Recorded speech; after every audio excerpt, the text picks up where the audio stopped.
বিশ্ব ভ্রমণে আপনাদের সকলকে স্বাগত জানাচ্ছি। আমি আসি আজকে আপনাদেরকে নিয়ে যাব হযরত শাহজালাল রহমতুল্লাহ আলাইহির মাজার শরীফ। দেখাবো মাজারের স্থাপনা, দেখাবো মাজারের মধ্যে যে পুকুর, পুকুরে যে মাছ আর হাজার হাজার কবুতর, জানাবো মাজারের ইতিহাস। হযরত শাহজালাল রহমতুল্লাহ ছিলেন ভারতীয় উপমহাদেশের একজন বিখ্যাত সুফি দরবেশ, যিনি ১৩০০ শতকে ইসলাম প্রচারের জন্য বাংলাদেশে আসেন। তার পুরো নাম শাহ মোহাম্মদ জালাল উদ্দিন কুনিয়াত মুজাররদ। রাজা গোবিন্দরের অত্যাচারের শিকার হওয়া শেখ বোরহান উদ্দিনের সাহায্যার্থে তিনি এবং তার ৩৬০ জন সফরসঙ্গী আউলিয়া ১৩০৩ সালে সিলেট অভিযানে আসেন, যার ফলে এই অঞ্চলে ইসলামের প্রসার ঘটে এবং সিলেট ৩৬০ আউলিয়ার দেশ নামে পরিচিত হয়। ১৩৪১ সালে তার মৃত্যু হয় এবং তাকে সিলেটে কবর দেওয়া হয়। জানিয়ে রাখি, কেউ কেউ সিলেটকে পূর্ণভূমি অভিধায়ক অভিহিত করেন। আপনাদের সুবিধার্থে জানিয়ে রাখি, এই শাহজালাল রহমতুল্লাহ আলাইহির মাজারে ৯০ দশকের জনপ্রিয় নায়ক সালমান শাহর কবরস্থান আছে। আপনাদেরকে সেটিও দেখাবো। আপনারা আমাদের সাথে থাকুন, দেখতে থাকুন। কথিত আছে, প্রাচ্য দেশে আসার পূর্বে শাহজালাল রহমতুল্লাহ এর মামা মুর্শিদ সৈয়দ আহমদ কবির রহমতুল্লাহ আলাই তাকে এক মুঠো মাটি দিয়ে বলেছিলেন, স্বাদে বর্ণে গন্ধে এই মাটির মতো মাটি যেখানে পাবে সেখানেই বসতি গড়বে, সেখানে স্থাপনা করবে, ইসলাম প্রচার করবে। হযরত শাহজালাল রহমতুল্লাহ বিশিষ্ট বিশ্বখ্যাত অলিকে এই মাটির দায়িত্ব নিয়োগ করেন এবং নির্দেশ দেন যে যাত্রাপথে বিভিন্ন জনপদের মাটির সাথে যেন এই জনপদের মাটির তুলনা করে নিন। দেখেন, পরে এই সিজ্জত উপাধি হয়। চাষিনী পীর সিলেট শহরের গোয়াইপাড়া তার মাজার বিদ্যমান। সিলেটের মাটির সাথে আরবের মাটির মিল পাওয়া হযরত শাহজালাল রহমতুল্লাহ সিলেটে বসতি স্থাপন করেন, ইসলাম প্রচারে মনোনিবেশ করেন। সিলেটের তেল ও গ্যাস পাওয়া আরবের মাটিও সিলেটের মাটির মিল প্রমাণিত হয়েছে। হযরত শাহজালাল রহমতুল্লাহ এর মাজার চত্বরে উত্তর দিকে একটি পুকুর রয়েছে। এই পুকুরে রয়েছে অসংখ্য গজার মাছ। এসব মাছকে পবিত্র জ্ঞান করে দর্শনার্থীরা ছোট ছোট মাছ খেতে দেন। পুকুরের পশ্চিম কোণে ছোট মাছ বিক্রির ব্যবস্থা রয়েছে। সেই পুকুরে অজুরও ব্যবস্থা রয়েছে। দেখতে দেখতে কথা বলতে বলতে আমরা চলে এসেছি সেই ৯০ দশকের জনপ্রিয় নায়ক সালমান শাহ, যে সালমান শাহর কথা বলছিলাম শুরুতে, সেই সালমান শাহর কবরস্থানে। আপনারা দেখতে পাচ্ছেন, এটাই সেই সালমান শাহর কবরস্থান। আমরা আপনাদেরকে সেটাও দেখার চেষ্টা করলাম।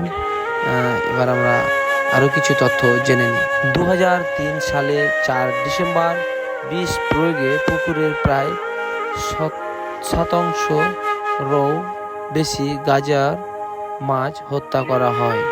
ফলে পুকুরটি গজার মাছ শূন্য হয়ে পড়ে। পরে যাওয়া মাছগুলোকে মসজিদের পশ্চিম দিকে গোরস্থানে পুঁতে ফেলা হয়।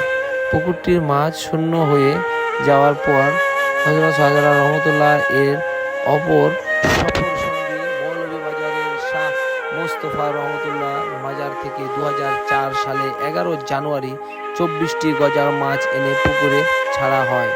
বর্তমানে পুকুরে গজার মাছের সংখ্যা কয়েক শতে দাঁড়িয়েছে বলে জানা যায়। আপনাদেরকে জানিয়ে রাখি, হযরত শাহজালাল রহমতুল্লাহ এর অত্যন্তিক শক্তির পরিচয় পেয়ে হযরত নিজামুদ্দিন আউলিয়া রহমতুল্লাহ তাকে সাদরে গ্রহণ করেন। প্রীতি নির্দেশনারূপ নীতি তাকে এক জোড়া সুরমা রঙের কবুতর বা জালালি কবুতর উপহার দেন। সিলেট ও আশপাশের অঞ্চলে বর্তমানে যে সুরমা রঙের কবুতর দেখা যায় তা ওই কপুত যুগলের বংশধর এবং জালালি কবুতর নামে খ্যাত। সিলেটের জাতি ধর্ম বর্ণ নির্বিশেষে কেউ এই কবুতর বদ্ধ করে না এবং খায় না, বরং অধিবাসীরা এদের খাদ্য ও আশ্রয় দিয়ে থাকেন। শাহজালাল রহমতুল্লাহর মাজার এলাকায় প্রতিদিন ঝাঁকে ঝাঁকে কবুতর উঠতে দেখা যায়। মাজার কর্তৃপক্ষ এসব কবুতরের খাবার সরবরাহ করেন। দেখতে দেখতে কথা বলতে বলতে আমরা চলে এসেছি হযরত শাহজালাল রহমতুল্লাহ আলাইহির মাজারের বাউন্ডারির ভিতরে যে মসজিদের অবস্থান, ঠিক সেই মসজিদে আপনারা দেখতে পাচ্ছেন, এটাই সেই মসজিদ। আমরা এখন অনেক সুন্দর মসজিদ, বিশাল আকৃতির মসজিদ। মসজিদের ভিতরের পরিবেশটাও অনেক সুন্দর। আপনাদেরকে আরো কিছু তথ্য জানিয়ে রাখি। হযরত শাহজালাল রহমতুল্লাহ ছিলেন কামনা বাসনা নির্ভুল সুফি সাধক। কথিত আছে দিল্লি নির্বাসন সম্রাট তাকে নবাবি প্রদান করে একটি সনদ পাঠান। হযরত শাহজালাল রহমতুল্লাহ তা প্রত্যাখ্যান করেন এই বলে যে তিনি সংসার বিরাগী ফকির, তার নবাবি প্রয়োজন নেই। এক পর্যায়ে সম্রাট তাকে সিলেটের জায়গা গ্রহণ করতে অনুরোধ করেন। হযরত শাহজালাল রহমতুল্লাহ তাতেও রাজি হননি। শেষ সম্রাট আলাউদ্দিন খিলজি হযরত শাহজালাল রহমতুল্লাহর প্রতি শ্রদ্ধা ও সম্মান প্রদান করেন। সিলেট শহরকে রাজস্বমুক্ত কসবে বলে ঘোষণা দেন। এই কারণে আজও সিলেট শহরের ভূমি রাজস্ব থেকে মুক্ত। দেখতে দেখতে কথা বলতে বলতে আমরা চলে এসেছি হযরত শাহজালাল রহমতুল্লাহ আলাইহির মাজারে। এখানে এসে আপনারা দেখতে পাচ্ছেন পুকুরে যে মাছের কথা যে আমরা শুনে থাকি লোককথায়, সে মাছ দেখা যাচ্ছে এখানে। অনেক বড় বড় মাছ। এগুলো কি মাছ আমি নাম বলতে পারবো না, তবে আমরা শোল মাছ বলি, ঠিক শোল মাছের মতোই মাছগুলো। বিশাল বড় বড় মাছ, বিশাল আকৃতির মাছ। মাছগুলো একেবারে মানে উপর থেকে পানিটা এত টলটল করতেছে, এত চকচক করতেছে, মাছটা দেখা যাচ্ছে উপর থেকে। আপনারা নিশ্চয়ই দেখতে পাচ্ছেন সেই মাছটা। আমরা আরও ভালো করে আপনাদেরকে দেখানোর চেষ্টা করছি, আপনারা অবশ্যই দেখতে পাবেন। এই যে এখানে দেখেন, এখানে একটা মাছ অনেক বড় দেখা যাচ্ছে, বিশাল বড় মাছ, অনেক সুন্দর। মাছগুলো এখানে আছে। এখানে খাবার দেওয়া হয় মাছকে। সেই খাবারগুলোই মানুষ যে খাবারগুলো দেয়, সেই খাবারগুলো চারদিকটা পার সান বাঁধানো, যার কারণে এখানে খাদ্য দেওয়া ছাড়া তারা কোনো খাদ্য পায় না, যার কারণে এখানে খাদ্য দেওয়া হয়। দেখতে পাচ্ছেন বিশাল বড় বড় মাছ।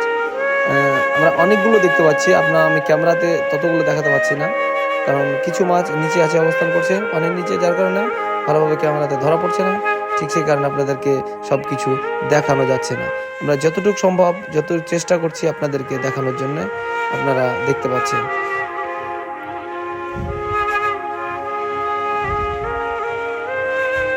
আমরা লোকশরীতে আছে যে হযরত শাহজালাল রহমতুল্লাহ একটি কূপ খনন করার আদেশ দিয়ে প্রার্থনা করেন আল্লাহ যেন এই কূপটিকে জমজমের কূপটির সঙ্গে সম্পৃক্ত করে দেন। এরপর তিনি লাঠি দিয়ে মাটির উপর আঘাত করলে আর সঙ্গে সঙ্গে এই কূপটির সাথে জমজমের কূপের মিলন ঘটে গেলে তারপর এর চারপাশ পাকা করে দেওয়া হলো এবং উত্তর পাশে দুটি পাথর বসিয়ে দেওয়া হলো, যা থেকে দিনদার পানি প্রবাহিত হয়। কথা বলতে বলতে আমরা চলে এসেছি যে কবুতরের কথা শুরুতেই বলেছিলাম, সেই কবুতর দেখছেন, হাজার হাজার কবুতর। এখানে অনেক কবুতর এই মানে বিল্ডিংয়ের উপরে থাকে। এখানে খাওয়া দাওয়ার ব্যবস্থা আছে কবুতরকে এখানে যে খাওয়া দাওয়া দেওয়া হয়, আমরা নিশ্চয়ই সেটাও দেখাবো আপনাদেরকে। এখানে কবুতরকে অনেক লোকজন আসতেছে, পর্যটক আসতেছে, যারা ভ্রমণ করতে আসছেন এখানে, তারা এসে বিভিন্ন রকম খাদ্য কিনে নিয়ে এসে কবুতরকে খাওয়ান। আমরা নিশ্চয়ই আপনারা কবুতরগুলো দেখেছেন। আমরা একেবারে কথা বলতে বলতে শেষ প্রান্তে চলে আসছি। তো আমরা মূল গেট থেকে বের হয়ে গেছি, আপনারা নিশ্চয়ই দেখতে পেয়েছেন। ততক্ষণ পর্যন্ত ভালো থাকেন, সুস্থ থাকেন, সুন্দর থাকেন। আমার ভিডিও দেখার অনুরোধ রইল, অবশ্যই আপনারা আমার ভিডিও দেখবেন। অসংখ্য ধন্যবাদ, সবাই ভালো থাকবেন।